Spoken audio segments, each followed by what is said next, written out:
porque tem noites que são aterrorizantes. Ó, que entra um BO. Ele gosta...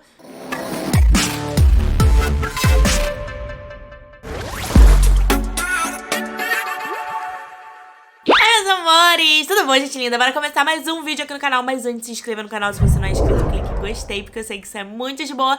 Você vai clicar em gostei. E o vídeo de hoje eu vou falar pra vocês como é que foi essa transição do Zion e da Elisa pra sair do meu quarto e ir dormir no quarto dele. Vocês já estavam esperando esse vídeo porque já tem bastante tempo que eu falei que eu ia fazer, que eu ia gravar, que eu ia postar. Nada de postar pra vocês, né? Mas eu tava esperando meio que fluir, sabe? Pra eu poder vir aqui e falar de fato como é que foi essa experiência, de como é que é, o que que funcionou, o que que não funcionou pra mim. Vocês sabem que desde que o Zion nasceu, ele dorme no meu quarto, até mesmo pra facilitar na hora da amamentação, porque eu acho muito mais fácil ter o bebê ali do lado, pega, amamenta e tudo mais.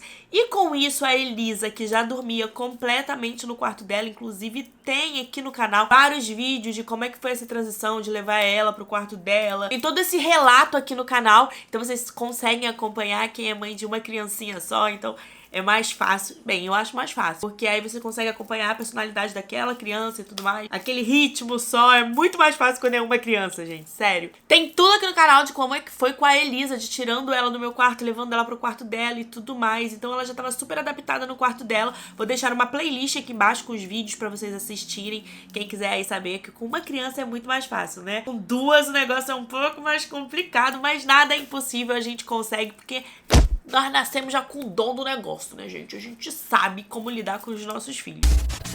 E antes de continuar esse vídeo, eu preciso dar uma dica pra vocês que vocês vão enlouquecer, assim como eu, depois que eu descobri esse aplicativo. Gente, eu descobri um aplicativo que tem um controle do mundo digital das crianças. Você consegue controlar celular, tablet, iPad, computador das crianças. Vocês têm noção? Vocês conseguem controlar tudo. Eles mandam até sinal de alerta se a criança passar da área demarcada pra vocês. Um exemplo. Ah, Kaique foi pro colégio, entendeu? E aí, ele resolveu fugir com os amiguinhos do colégio. Não que isso seja possível, porque a escola tem uma segurança bem boa, mas na minha época existia esse negócio de fugir do colégio. Ou sei lá, a criança foi sequestrada, Deus me livre, guarde repreendido em nome de Jesus. Você recebe um sinal de alerta que a criança tá fora daquela área demarcada por você, porque você demarca a área. A criança foi pro shopping, os amiguinhos, você circula o lugar lá falando, tá no shopping ali. Se sair dessa área, tu me avisa. Aí o que acontece? O aplicativo te avisa. Já sobe o sinal de alerta assim que a criança saiu daquele lugar. Eu achei muito legal, principalmente, não só pela gente controlar, mas também por questões de segurança, ainda mais no mundo que a gente vive, né? Eu que tenho uma vida muito exposta, então às vezes eu tenho muito medo, então existe esse aplicativo, você consegue controlar também conteúdo inapropriado, palavras inapropriadas. O aplicativo eu ainda não falei, né? É o FamiSafe. Vou deixar aqui, gente, vai aparecer aqui pra vocês verem que esse aplicativo, nossa, eu tô apaixonada porque ele realmente funciona. Esse aqui que é o aplicativo, ó, FamiSafe, e quando você clica nele, você consegue ter toda a visão do aplicativo. Aqui tá o iPad da Elisa, mas também tem aqui, ó, o iPhone do Kaique. A gente consegue ver até a bateria do telefone da criança, tá vendo, gente? Eu vou colocar aqui no da Elisa pra poder mostrar um pouco pra vocês, ó. Tem filtro da web, coisas que você pode bloquear de estar aparecendo. Histórico de navegação, então fica aparecendo tudo que ela navegou aqui no Safari. Relatório de condução, cerca geográfica, que é... Aqui a gente colocou a casa e a escola, ou seja, quando ela sai daquela cerca, a gente recebe uma notificação. Como ela nunca saiu, assim, dos momentos que a gente colocou aqui, a gente não recebeu. Localização em tempo real. Tem todos os outros recursos aqui que você consegue bloquear o aplicativo, tempo de tela, gestão de conteúdo, detecção de conteúdo do YouTube, imagens inadequadas, você já recebe uma notificação, a cerca geográfica que eu já falei. Gente, várias coisas muito legal mesmo. Eu já tinha conhecido alguns sistemas de bloqueio e tudo mais, mas não funcionava direito. E esse é surreal, na hora que você clica em bloquear, bloqueia assim automaticamente tudo. Então você consegue controlar o horário que a criança fica no aparelho, né? Seja no computador, seja no celular e tudo mais. Você consegue controlar quem ela tá vendo, você consegue controlar o tempo de uso, você consegue controlar tudo. Tudo, gente. Tudo. Eu achei muito legal isso. Amei. E já vou deixar o link aqui na descrição do vídeo pra vocês baixarem, porque eu sei que vai ter muita mãe que vai ficar louca que nem eu, querendo este aplicativo, porque, sério, eu tô apaixonada. Então, gente, pega essa dica que é muito boa. Vou deixar o link aqui, como eu falei, na descrição do vídeo, tá? A Elisa já tava super adaptada no quarto dela, mas que com a chegada do Zion o negócio deu uma interrompida. Por quê? O bebê dormia no nosso quarto, ela ainda, né, muito novinha, 3 anos e meio. Ainda um bebê, ao meu ver, ela ainda era um bebê. E ela queria dormir junto com a gente também, junto com o bebê. Que ela ficou super agarrada, super grudada com o Zion desde pequenininho. E eu permiti que ela dormisse junto com a gente no quarto, que ela vivenciasse isso junto com a gente. Já tava com o filho mesmo dentro do quarto, gente. Mais um, qual era o problema? Vocês acompanharam tudo isso, vocês viviam reclamando comigo. Kate do céu, essas crianças, mas... Gente, cada mãe sabe o momento certo de tirar ou de dizer que tá atrapalhando, se não tá atrapalhando. Então não julguem uma mãe, sabe? Vivam a maternidade, cada uma com a sua maternidade, sem militância, pelo amor de Deus, gente. Porque cada mãe sabe o que é bom pro seu filho, sabe como é que agir, sabe como que fazer. Naquele momento, pra mim, o melhor era ter as crianças no quarto junto comigo. E aí, às vezes, o Kaique ia, dormia lá também, lá na outra casa, porque era maior e tudo mais. Quando a gente veio pra essa casa, continuou dessa mesma forma, né? Eu adaptei meu quarto pra ser um quarto 4 pessoas. Eu, Ezequiel, o berço que eu encaixei do lado da minha cama e peguei a caminha da Elisa, coloquei no meu quarto também. E aí ela dormia no meu quarto, o quarto deles era só de enfeite por grande parte desse ano. Até que a gente conseguiu montar o quarto deles, resolvemos montar e tudo mais. Resolvi fazer um quarto pros dois juntos. Eu acho que é muito legal, assim, por exemplo, a Elisa tá numa fase que ela tem um pouquinho de medo dessas coisas de terror noturno e essas coisas e tal. Então, tendo um irmão ali, talvez ela não ficaria com tanto medo, mesmo ele sendo um bebê, talvez daria um pouquinho mais de, tipo, ele tá ali dormindo tranquilo, também vou dormir tranquilo aqui. Então, eu pensei de fazer essa adaptação dos dois no mesmo quarto por conta disso, pra ter essa questão desse envolvimento maior dele de dois, de ter as coisinhas dos dois, sei lá. Gostei, quis seguir essa linha. Até mesmo porque essa casa aqui é menor do que a outra que a gente morava e aqui não tinha tanto espaço, então eu precisava de um quarto, um cômodo, né, pra fazer meu estúdio, ter esses momentos de gravações aqui com vocês e precisava ter um canto pra eles. Então, pra não colocar o Zion junto com o Kaique, que são idades totalmente diferentes, o Kaique tá em outra fase totalmente diferente dos dois pequenos, eu resolvi deixar o Kaique com a privacidade dele e pegar os outros dois menores e colocarem juntos no mesmo quarto, mesmo sendo sexo oposto. Não vejo nenhum problema nisso.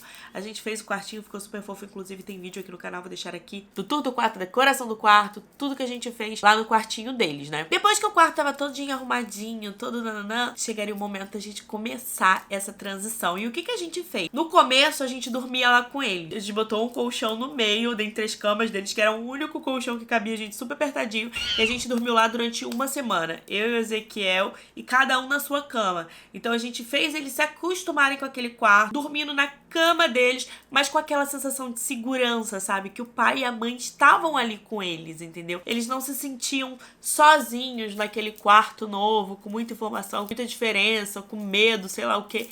Eles tinham a gente ali naquele quarto. Depois de uma semana dormindo lá, a gente começou a sair do quarto. Eu ia lá fazer a rotina normal pra eles dormirem, ó.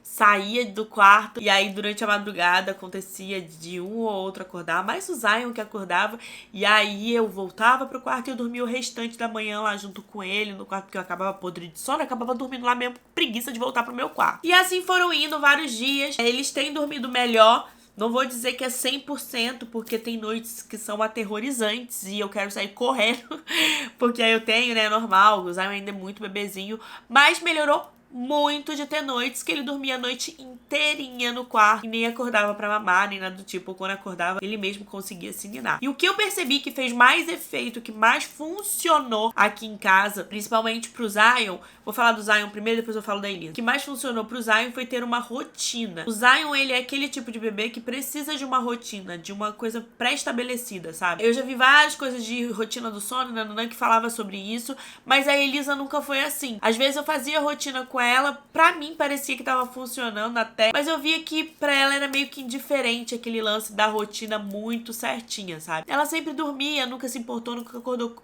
fácil com barulhos e tudo mais. Já o Zion não. O Zion, ele precisa da rotina, ele precisa de um silêncio, ele precisa de um ambiente mais escurinho. Ó, que entra um BO. Ele gosta do escurinho, daquela coisa breu. Ela gosta daquela situação de uma luzinha, uma abajur ligada. E dá uns conflitos às vezes, assim. Mas a gente consegue ir, sabe? E aí eu comecei a estabelecer uma nova rotina, que foi a rotina que eu vi que funcionou aqui em casa. A Elisa, ela janta no colégio dela já, né? Ela já come na escola e ela vem pra casa já de noite. Nesse período que o Ezequiel vai buscar a Elisa no colégio, é o momento que eu tento já dar a janta, o Zion. Ou na hora que o Ezequiel chega, porque às vezes eu vou junto buscar e tal.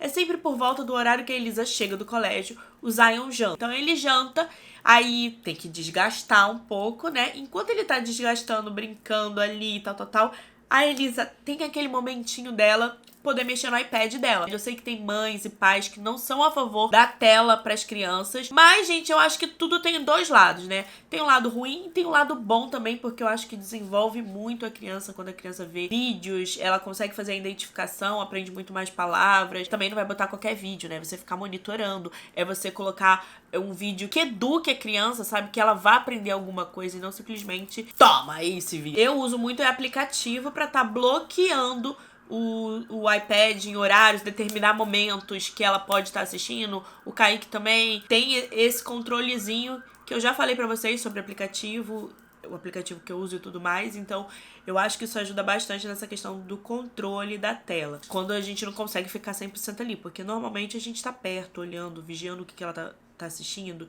e tudo mais. O Zion, se nesse momento ele quiser assistir algum vídeo também, porque tá vendo a irmã assistindo, eu deixo assistir também. Um pouquinho, eu acredito que não faz mal. Essa é a minha visão. Então eu deixo ele ver um pouquinho de desenho, ou tá brincando, porque o Zion é muito mais de brincadeiras do que ficar agarrado em tela. A gente evita ao máximo deixar ele, assim, disponível à vontade com ele. Nem com a Elisa, né? Que já é maior, ela não fica 100% disponível. Aí chega o momento do banho. O momento do banho, os dois vão tomar banho juntos. Então eles sobem juntos, tomam banho juntos. É uma farra, é uma algazarra, eles se divertem horrores. Depois que a gente sai do banho, a gente vai pro quarto dele. Aí é o momento de desintoxicação geral. Eu falo que desintoxicação porque, gente, ali eles não pegam nada de tela, eles não veem televisão, por exemplo, não vem nada de tela, não tem nenhum barulho, nenhuma coisa acelerada, nada. É só um momento de brincadeiras com os brinquedos que tem no quarto, aquele momento pra, tipo assim, gastar as últimas energias que eles têm mesmo. Então a Elisa se acaba brincando com o LOL, com a Barbie dela, fica lá nananã brincando.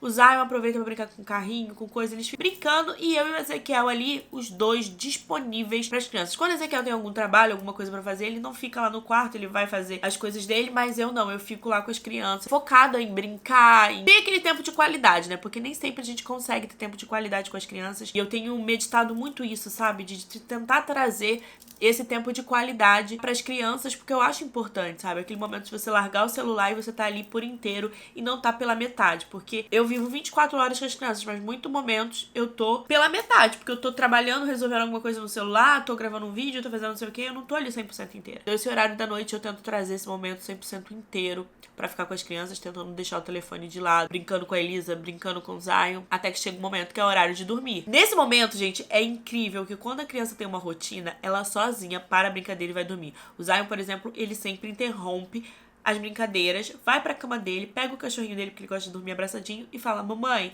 vem, mamãe, vem.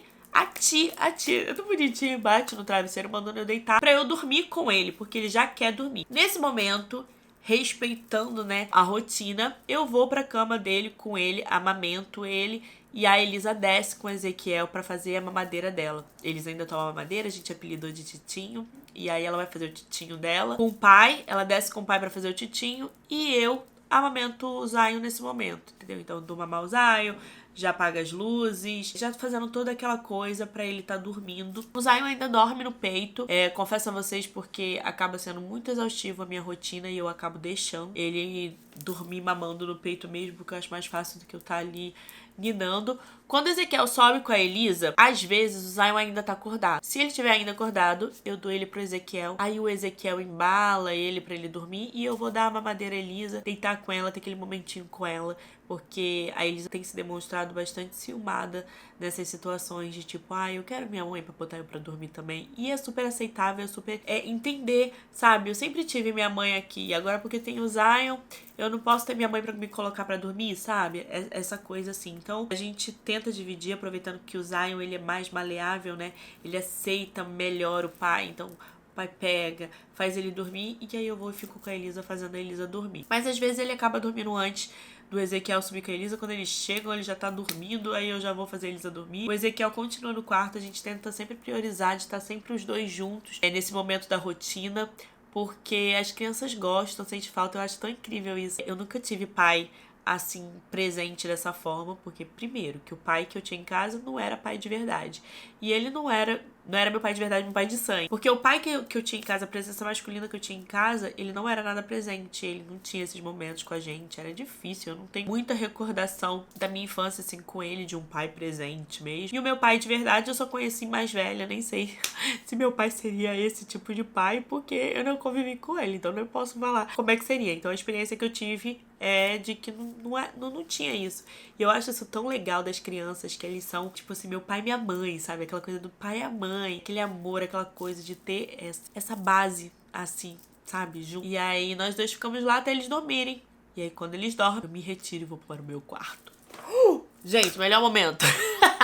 Mentira, eu gosto de ter essa rotina com eles, de brincar com eles e tudo mais. Mas eu ir pro meu quarto, deitar, dormir. É muito bom, gente. Eu não sei o que é dormir uma noite inteira, ó. Há séculos, há séculos, há séculos. Porque até os dias que às vezes ela dorme lá no quarto com as crianças, eu acordo todos os momentos que o Zion acorda. Porque, tipo, ele vai... Ele fez um... Eu acordo, eu tenho um sono muito leve. Então eu já acordo, já olho pela babá e fico de olho. Quando a minha sogra tá aí, ela mesma bota a mão assim, bate assim na bunda deles, que ela gosta de dormir lá no quarto. Eu até falo pra ela dormir aqui no estúdio, que é melhor, pra poder ter paz, mas ela gosta de dormir lá no meio das crianças. E aí ela bate assim na bunda do Zion, ele volta a dormir, mas eu acordei naquele momento e fico olhando, esperando ele voltar a dormir, porque eu não consigo dormir, gente. Né? Eu deveria aproveitar, desligar papai e dormir, porque, tipo, a minha sogra já está lá no quarto, mas eu consigo fazer isso? Não consigo fazer isso. Por quê? Porque eu tenho problemas. Eu tenho problemas de, tipo, ai meu Deus, ninguém vai fazer melhor do que eu. Isso é um problema, eu sei. É surto de mãe maluca. Mas enfim, é mãe super protetora, né? E aí eu não consigo dormir, e aí tem muito tempo que eu não durmo e é isso. Nem sei mais o que eu tava falando, me perdi meio que no falar mal de mim mesma. Me perdi. E essa foi a minha experiência de levar eles pro quarto deles. Agora eles têm dormido a noite todinha lá. Os dois. A Elisa, o primordial pra ela dormir a noite toda é não deixar ela ficar com a tela, com o iPad até o momento de dormir, porque ela vai acelerada pra cama. Então eu gosto de tirar bem antes, porque aí quando ela deita, ela já meio que esvaziou, sabe? Fez o detox. Ela que eu falo que é quando vai pro quarto brincar e tudo mais, ela meio que fez o detox. E quando ela vai dormir, ela dorme assim, ó, papum. Dorme a noite todinha, sem problemas nenhum. E o Zion ainda acorda. Tem noite que ele acorda pra mamar, aí eu dou um mamazinho e ele volta a dormir. E às vezes, nem é o mamar, às vezes é só eu ir lá, o aconchego, sabe? De encostar em mim. E aí ele volta a dormir, então às vezes eu vou lá, dou uma balançadinha. Como eu falei, quando a minha sogra tá aí, minha sogra bate na bundinha dele, ele volta a dormir. Ele ainda acorda às vezes à noite, mas às vezes vai a noite toda. Eu espero que vocês tenham gostado do vídeo, que eu tenha ajudado alguma mamãe com alguma dica dessa de transição pro quarto. Comenta aqui embaixo se vocês têm alguma dica infalível de como é que foi pra vocês esse momento aí. Palavrinha mágica de hoje vai ser soninho. Coloquei que eu vou dar coraçãozinho. Mega beijo a todos e até os próximos vídeos. Tchau!